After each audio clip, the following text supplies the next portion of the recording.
मुझे जो पार्टी ने काम दिया करता हूँ। और मुझे कल मेरे कुछ मीडिया के बंधुओं का टेलीफोन भी आया, तब मैंने देखा कि भाई मैं 15 तारीख को मेरी आधिकारिक घोषणा हुई थी, 14 को घोषणा हुई थी और 15 को ऑर्डर निकला था। तो ठीक है, पार्टी ने काम दिया, काम को कर रहे हैं। हमने एमएलए का चुनाव भी अच्छे तरीके से लड़ा, हम सफल नहीं हो पाए। हमने एमपी का चुनाव भी ढंग से लड़ा, इंडिया गठबंधन की 11 सीटें आई। लेकिन जो मुख्य रूप से संगठन का जो काम है, संगठन के निर्माण का, और जो हमारी पार्टी हाईकमान हमसे चाहता है कि पूरा संगठन का निर्माण होना चाहिए, तो तकरीबन सारे के सारे जिले की कार्यकारिणी, 400 ब्लॉकों की कार्यकारिणी, 2100 मंडल की कार्यकारिणी, 246 में से 80% नगर कांग्रेस की कार्यकारिणी, बीएलए बूथ अध्यक्ष, बूथ की कार्यकारिणी, ये सारा संगठन हमने निर्माण करने का काम किया है। और अब इस संगठन के लोगों को हम लोग काम देंगे, वर्क देंगे, और इनकी सक्रियता के लिए हमने 200 विधानसभा क्षेत्र में 200 प्रभारी लगाए हैं। हमारे प्रभारी रंधावा साहब आए और हमने यहाँ पर प्रदेश कांग्रेस कमेटी के पदाधिकारियों की मीटिंग ली है, उनको जिलों में भेज रहे हैं। और जो जिस प्रकार से इस 1.5 साल में जो गठित हो रहा है इस राजस्थान, उसके ऊपर हमारी सबकी नजर है। संगठन के लोग उसके ऊपर पूरा वाच कर रहे हैं, क्योंकि देखिए, कोई भी सरकार बनती है तो वो जनता के कल्याण के लिए बनती है।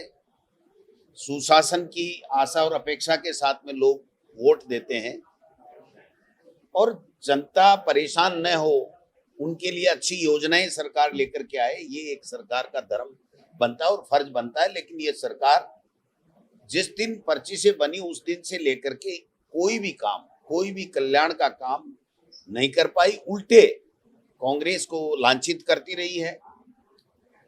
इनके 800 कामों की समीक्षा करेंगे। क्या हुआ साहब समीक्षा का? जो आरजीएचएस हमारे सरकारी कर्मचारियों के लिए है और 25 लाख तक का जो इलाज था, उसका क्या हुआ साहब? बंद कर दिया उसको। कल कह रहे हैं वापस खोलेंगे, हमारे राजीनामा हो गया है। जब आप पैसे ही नहीं दे रहे हो 1.5 साल से, तो कोई भी प्राइवेट हॉस्पिटल आपका इलाज कैसे करेगा? अगर रोड के ठेकेदार को आप पैसे ही नहीं दे रहे हो, 3,500 करोड़ से ज्यादा का पैसा बकाया पड़ा है, तो रोड के ठेकेदारों और उल्टे का 5 साल से उसकी गारंटी पीरियड भी आपने 10 साल कर दिया। बीएसआर वो की वही है, जो 5 साल की गारंटी में जो ठेकेदार काम करता था, उसकी जो बीएसआर है, वही बीएसआर पे आप 10 साल का काम करवाना चाहते हो। किसी भी डिपार्टमेंट के लिए कोई पैसा नहीं है, तनख्वाह देने के भी लाले पड़ रहे हैं। आज स्थितियां ये हैं कि माफिया हावी है। यहाँ के जनप्रतिनिधि इतने, मैं कहूं कि अलोकतांत्रिक हो चुके हैं, इतने मर्यादाहीन हो चुके हैं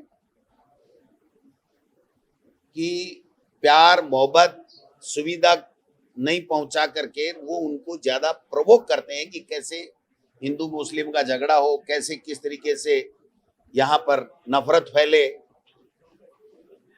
सीआई की कुर्सी पे जाकर के एमएलए बैठ जाता है इनका। एक एमएलए है जो सीआई के डिप्टी के पैर पकड़ता है कि मेरी सुन लो, ये मजरी माफियाओं की ये अधिकारी जो है वो उसकी मदद कर रहा है, गरीब का काम नहीं कर रहा है।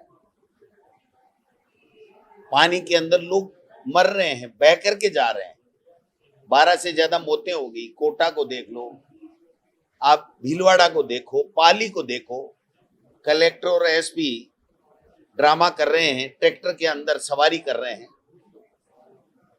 क्या कलेक्टर और एसपी को ट्रैक्टर में सवारी करनी चाहिए? पहले पुख्ता इंतजामात क्यों नहीं करने चाहिए? मुख्यमंत्री जी 5-5 महीने से कोई कैबिनेट नहीं बुलाते हैं तो वही जनता के कुठाराघात करने वाला काम करते हैं। इसके अलावा कोई नहीं। नई टाउनशिप पॉलिसी लाए हैं, लोगों को परेशान करने की बात है। हमने 10 लाख से ज्यादा पट्टे दिए थे। आज एक पट्टा अगर जारी हो रहा तो मुझे बता दीजिए, उनसे 4 गुना 5 गुना ज्यादा रेट। तो किसके फायदे के लिए ये सरकार? इनके कोई जवाबदेही नहीं है। कोर्ट इनकी रोजाना खिंचाई कर रहा है, कभी ऐसा ही भर्ती में इनको खुद को बुला रहा है। और मुझे तो भय लगता है कि कहीं कोर्ट मुख्यमंत्री को खुद को ना बुला ले कि आप 6 महीने तक निर्णय क्यों नहीं कर पाए। पंचायत राज नगर निकाय के चुनाव नहीं करवा रहे हैं। उनका राज्य निर्वाचन आयोग ये कह रहा है कि जानबूझ करके नए नए रोजाना बहाने बना करके सरकार पंचायत राज और नगर निकाय का चुनाव नहीं कराना चाहती। तो संविधान बचाओ हमारी रैलियां जिलों के अंदर तमाम के अंदर हो चुकी हैं, विधानसभाओं में चल रही हैं। हम लोग लोगों में जा रहे हैं, लोगों की दर्द पीड़ा जो भी उनकी शिकवे हैं उनको समझ करके उनसे जितनी हमारी से मदद हो रही है वो कर रहे हैं। आप देखिए इतनी बड़ी बरसात है, किसी मंत्री को देखा आपने? मुख्यमंत्री का कोई ट्वीट देखा? जयंती पुण्यतिथि दीनदयाल उपाध्याय हेडगेवार, इससे ज्यादा कहीं बढ़े हो तो आप बता दो। कोई एक ट्वीट बता दो मुझे मुख्यमंत्री का कि बरसात में परेशानी हो रही है। मैं पूरे प्रशासनिक अधिकारियों को कहना चाहूंगा कि वो इस अतिवृष्टि के अंदर लोगों की जान माल की रक्षा करे, कहीं परेशानी नहीं हो जाए। एक मंत्री का बयान बता दो। ये भाई साहब सरकार नहीं, सर्कस चल रही है। एक बात मुझे बता दो कि साहब इस सरकार ने ये योजना अच्छी लाए, ये वेलफेयर के लिए काम करे। जन सुनवाई की बात करके एक दिन जन सुनवाई बीजेपी कार्यालय में बीजेपी के लोगों को टोकन दे के की, वहां बखेड़ा हो गया तो बंद कर दिया, मंत्रियों ने जाना मना कर दिया। और अब तो हद ही हो गई। मेरे विधानसभा क्षेत्र में एक कार्यक्रम रखा कोई तेजा जी की मूर्ति का, उस जिला अध्यक्ष ने प्रदेश अध्यक्ष को निमंत्रित कर दिया। सारे हारे जीते एमएलए ने कह दिया कि इस प्रोग्राम में आपको नहीं आना है, अगर आए तो हम काले झंडे दिखा देंगे। वो नहीं गए साहब। दूसरे दिन बुला करके हाथाजोड़ी की, साहब क्या है ये डोटासरा को आप नहीं रोक सकते तो क्या कर सकते हो? तो वो कह रहे हैं सीकर वाले कि साहब संभाग खत्म कर दिया, जिला खत्म कर दिया आपने, नगर परिषद को नगर पालिका वो 3rd ग्रेड की बना दी। काम कुछ हो नहीं रहे हैं, कोई हमसे पूछ नहीं रहा है, हमारी कोई चल नहीं रही है, तो हम किस मुंह से आपका स्वागत करें? किस मुंह से नगर पालिका नगर निकाय के चुनाव आप करवा नहीं पा रहे हो, और कराओगे तो भी उन्होंने कह दिया स्पष्ट, जो मेरे पास जानकारी है, कि 0 आएगा। पूरे प्रदेश के हालात है। आज नौजवान नौकरियों के लिए परेशान है। इन्होंने बड़े बड़े वादे किए, पेपर लीक हो गया, मगरमच्छों को पकड़ेंगे, पकड़ लिया। ये कहना और उस पर अमल करना ये इच्छा शक्ति दर्शाता है। आज कह रहे हैं आरपीसी का पुनर्गठन कर दिया, सारे इनके 2-4 का मैंने ट्वीट दिया। ये पुनर्गठन है क्या? 3 मेंबर और बढ़ा दिए, तो पहले 7 थे, 3 आपने और बढ़ा दिए, तो बढ़ा दो, कौन मना कर रहा है? पुनर्गठन इनकी योग्यता तय करने की बात थी, इसको पूरी की पूरी आरपीसी को भंग करने की बात थी, इसमें और ज्यादा अच्छी पारदर्शिता लाने की बात थी। इनके जो मेंबर चेयरमैन बनेंगे उनके लिए कोई ना कोई मापदंड निर्धारित करने की बात थी। आगे से कोई पेपर लीक नहीं हो और समयबद्ध तरीके से युवाओं की एग्जाम हो सके, उसकी बात थी। उसका क्या हुआ? अब वही कह रहे हैं कि साहब ये तो कॉन्स्टिट्यूशनल संस्था है, इसको तो हम भंग नहीं कर सकते। तो फिर पहले क्यों लूटा भाई? इस जनमत को क्यों लूटा? भ्रमित करके क्यों लूटा? तो ये सारी बातें आप सबके सामने है। मैं तो इतना ही कहना चाहता हूं कि मुझे मेरी पार्टी ने संगठन को मजबूत करने का, संगठन का काम करने का दायित्व दे रखा है। मैं उसमें लगा हुआ हूं।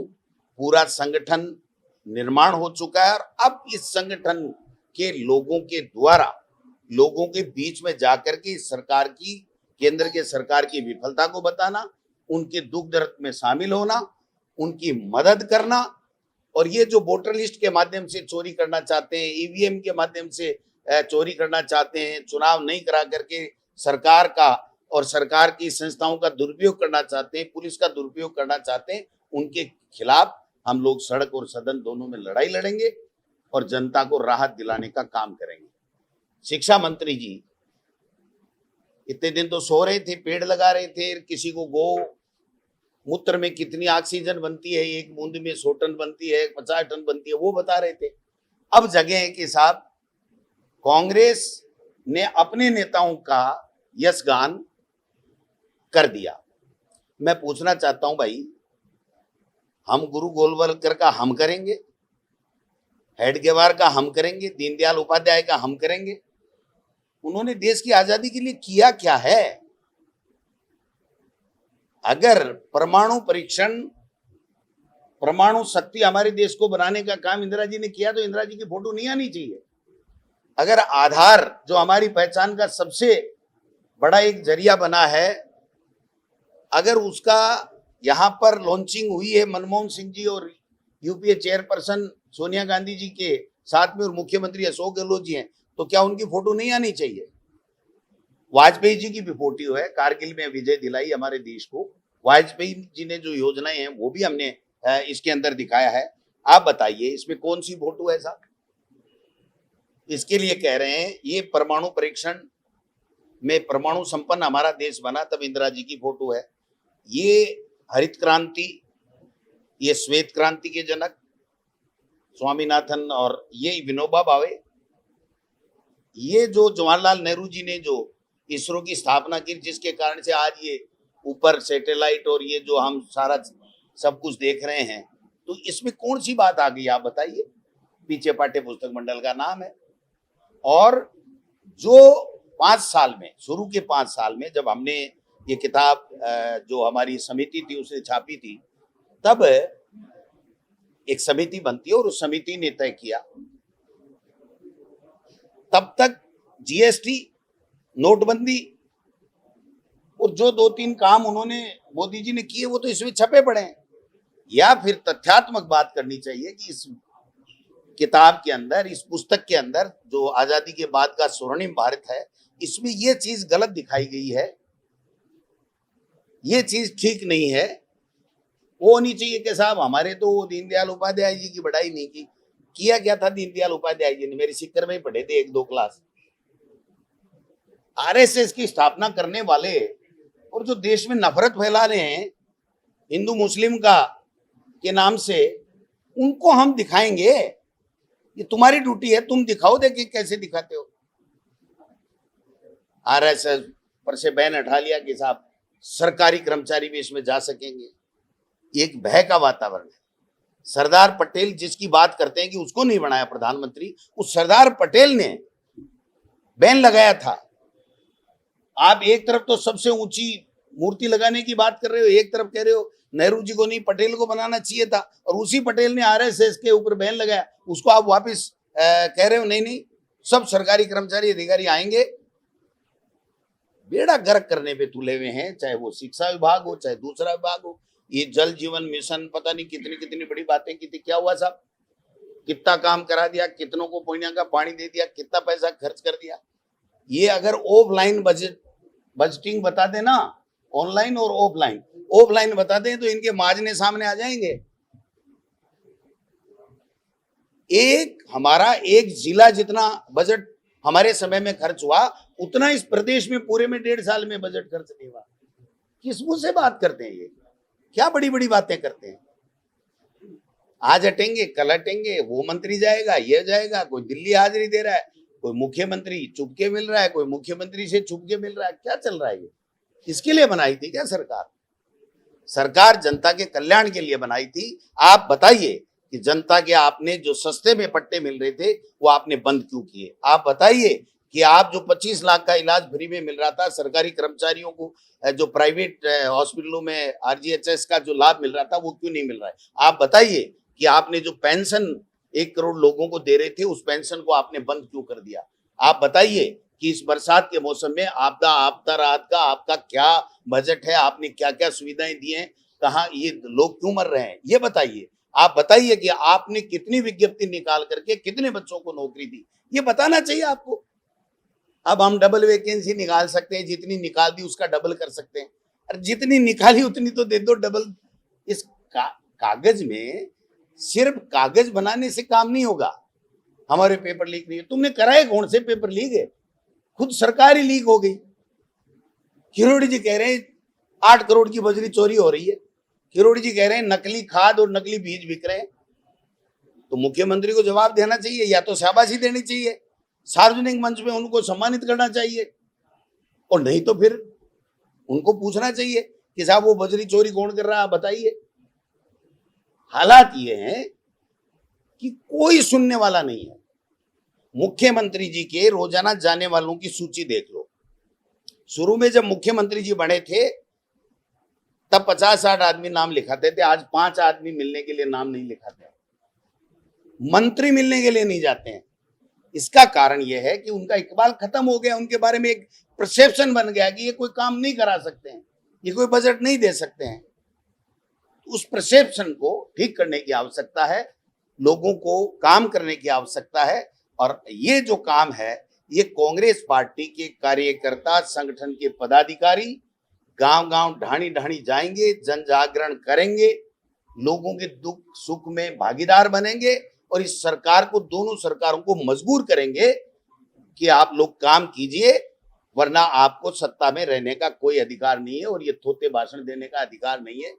कहां गई वो 8,500 करोड़ की हमारे समय में स्वीकृति वित्तीय थी शेखावाटी के जिलों को पानी मिलने की, उसका टेंडर हो गया क्या? पूछो मुख्यमंत्री जी से, पूछो जल संसाधन मंत्री जी से, इरिगेशन मिनिस्टर से पूछो। वो जो 4 महीने के अंदर, शुरू के 4 महीने में डीपीआर नर्मदा जल की बनाने की बात कह रहे थे, क्या वो डीपीआर बन गई क्या? हरियाणा का सिपाही नहीं आता इनके डीजीपी के कहने से, ये इनके प्रमुख शासन सचिव और सीएस के कहने से एक आरएएस अधिकारी नहीं आता हरियाणा का। उसको दूसरा कहते होंगे, यहाँ तो आरएएस कहते हो, है वही नहीं आता। ऐसे ही भागीरथ बनकर के खुद के पैसे से कार्यकर्ताओं को धत्ते चढ़ा चढ़ा के पोस्टर लगवा लिए, भागीरथ आ गया, भागीरथ आ गया। अरे भाई साहब, भागीरथ क्या आ गया? ये तो इंद्र देवता है जो आ गया। लेकिन इसमें भी जो दिक्कतें आ रही हैं अतिवृष्टि के कारण से, उसको मुख्यमंत्री जी को और सरकार को संवेदनशील होकर के उसके ऊपर कार्रवाई करनी चाहिए। और एक आपात बैठक मुख्यमंत्री जी को इस बात की बुलानी चाहिए, सारे कलेक्टर और एसपी को और जो अधिकारी हैं संबंधित, उनको सबको ये बुला करके कहना चाहिए कि आपकी ड्यूटी है, किसी की भी जान माल की हानि नहीं होनी चाहिए, इस अतिवृष्टि के कारण से किसी को तकलीफ नहीं होनी चाहिए। ये बात होनी चाहिए, जो नहीं हो रही है उसके लिए कांग्रेस सड़क और सदन दोनों जगह आंदोलन करेगी और हम लोग आगे बढ़ेंगे। सर, आपके 5 साल का कार्यकाल पूरा हुआ है, तो जश्न वगैरह मनाएंगे क्या? भाई साहब, जश्न जनता का दिया हुआ है मैंडेट, और जनता के लिए है। हम किस बात का जश्न है? जनता ने हमें चुन करके भेजा है, विपक्ष में बैठाया है, तो विपक्ष का धर्म बनता है कि सरकार जो काम नहीं कर पा रही है उसको काम कराने के लिए मजबूर करें, जो जनता को तकलीफ हो रही है उस तकलीफ को उजागर करें और सरकार से उस तकलीफ को दूर कराने का काम करें। वो काम हमारे विपक्ष के जिम्मे है, वो काम कर रहे हैं। इसमें जश्न की तो कोई बात ही नहीं है, ये तो चलता रहता है, अनवरत सिलसिला है।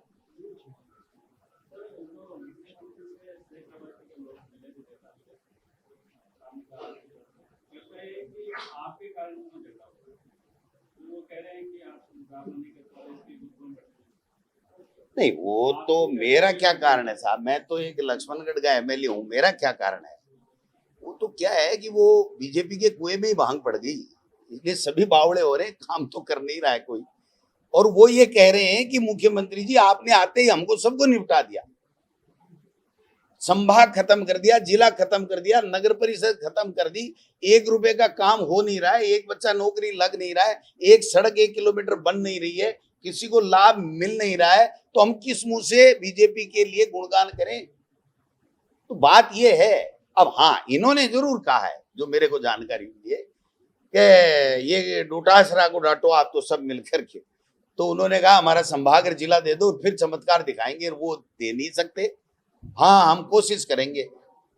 तो उन्हीं के नेता ने एक ने कह दिया कि आज तक तो गया हुआ वापस आया नहीं, ये तो कांग्रेस वाले आएंगे 3.5 साल बाद में, वो ही वापस जिला और संभाग बढ़ाएंगे। तो ये दुर्गति अगर नेतृत्व की होने लग जाए, सरकार में उच्च पद पर बैठे हुए लोगों के होने लग जाए तो आप समझ लीजिए कि सरकार का इकबाल खत्म हो गया। ये मैं कहना चाहता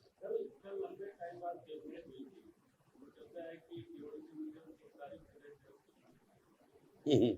अच्छी बात है, खुशखबरी है, सेटिंग हो गई, अच्छी बात है। उनको कोई सूचना मिल गई कि जल्दी पर्ची बदल रही है, इसलिए वो देख रहे हैं कि मैं क्यों बुरा बनूं। मुझे तो ये लग रहा है, बाकी तो देखो किरोड़ी जी तो ऐसे तो थोड़ी तो बड़ाई करने वालों में से है नहीं। बाकी देखते हैं, हमारा उद्देश्य ये नहीं है कि कौन क्या कर रहा है, हमारा ये है कि जब सरकार बनी है तो जो हमारे समय में अच्छी जनहितैषी जो योजनाएं थी उसको और मजबूत करके उससे जनता को लाभ मिले, और जो सरकार से आशा और अपेक्षा लोग कर रहे हैं उसके मुताबिक सरकार को काम करना चाहिए। उसके लिए हम सरकार को चेताते रहेंगे और हम लोगों को के सुविधा के लिए काम करते रहेंगे। वो इनकी गिरई आ रही है, ये मान लो आप। आज इन्होंने फोटो नहीं लगाई, भजन लाल जी ने खुद की लगा ली और मोदी की लगा ली। अब वो भाई साहब अमित शाह है, तो अब क्या होगा देखते हैं। लेकिन कोई क्लास लेने आ रहे हैं कि छोटे प्रोग्राम के लिए अमित शाह आता नहीं है, उसको इतना फुर्सत है नहीं है। अरे तो ये तो यहाँ का बाबू लोग ले लेते हैं, वो तो आ तो किसी और ही कारण से रहा है, क्योंकि भूपेंद्र जी और बिरला जी क्यों आए थे, रात को अंधेरे में क्या क्या बातें हुई, क्या चिंताएं हुई, क्या समझौते हुए, क्या नाराजगियां हुई, वो भी एक चर्चा का विषय है। तो सरकार को खुल के कहना चाहिए। और मुख्यमंत्री भजन लाल जी को तो मैं कहना चाहूँ, खुल के बैटिंग करो। ये 100 साल थोड़ी आएगा कोई, 100 साल आप मुख्यमंत्री नहीं रहने, तो खुल के बैटिंग करो, मेरी तरह काम करो। अब काम करके दिखाओगे तो लोग मानेंगे।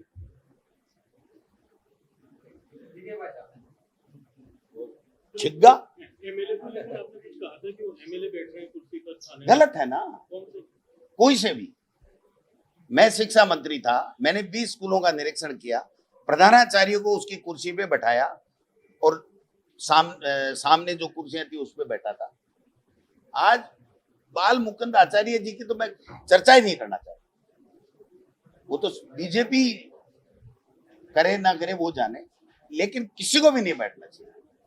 जनप्रतिनिधि की अपनी कुर्सी होती है, उसमें कभी अधिकारी नहीं बैठता, अधिकारी की कुर्सी पे कभी जनप्रतिनिधि नहीं बैठता। कलेक्टर अगर जाता है तो वो एडीएम की कुर्सी पे बैठता है, सीएस अगर जाता है तो वो कलेक्टर की कुर्सी पे बैठता है, लेकिन जनप्रतिनिधि की कुर्सी पे कभी कोई अफसर नहीं बैठता। और किसी अफसर की कुर्सी के ऊपर जनप्रतिनिधि, मैं प्रधान था 4 साल, मैं वीडियो के कक्ष में भी किसी काम से जाता या कोई छोटी मोटी मीटिंग होती मैं वहां चला जाता, मैं कभी वीडियो की कुर्सी पे नहीं बैठा। किसी भी वीडियो को टेलीफोन करके पूछ लीजिए, किसी एसडीएम की कुर्सी, राज में हम भी रहे, मंत्री रहे। मैं तो शिव सिंह मेरी धर्मपत्नी थी, उसी स्कूल में गया था, तो वहां तो मुझे दिखानी चाहिए ना थोड़ी बहुत, लेकिन नहीं दिखाई। मैंने कहा नहीं, प्रिंसिपल मैडम वहां बैठेगी और मैं सामने बैठूंगा। तो ये इतनी अदब तो होनी चाहिए ना, जनप्रतिनिधि बनते ही हम भगवान थोड़ी हो गए। सर आपके क्षेत्र में, विधानसभा क्षेत्र में एक बच्चे ने एक समस्या उठाई थी जी, तो पहले तो चर्चा थी कहीं ऐसे तो ऐसे ना धमका दे जी कोई, तो जी, इसमें कोई एफआईआर नहीं हो जाए। अरे नहीं साहब, वो वास्तव में G9 प्रॉब्लम थी। क्या है कि गाड़ोदा कटोरा नुमा है, तो सारे गांव का पानी होकर के वार्ड नंबर 1 में उधर चला जाता है, वो जो महावीर जती जी की जो बगीची है उसकी तरफ चला जाता है। तो हमने 4 तरफ से सड़कें भी बनाई, सीसी सड़क भी बनाई, पूरा नेचवा से लेकर के जाजोद तक एमडीआर बना करके चौड़ी सड़क 11 करोड़ रुपए 14 करोड़ रुपए लगा के बनाया, सब कुछ बनाया। लेकिन वो जब बरसात आती है तो भयंकर पानी वहां आता है, तो ग्राम पंचायत और पंचायत समिति की ड्यूटी है कि वहां पर वो जनरेटर लगा करके तत्काल पानी निकालते हैं। वो उन्होंने लगाया लेकिन वो चला नहीं और दोबारा ध्यान दिया नहीं, तो उस बच्ची को और मोहल्ले के लोगों को आक्रोश आया, उन्होंने वीडियो किया और मैंने तुरंत संज्ञान लिया।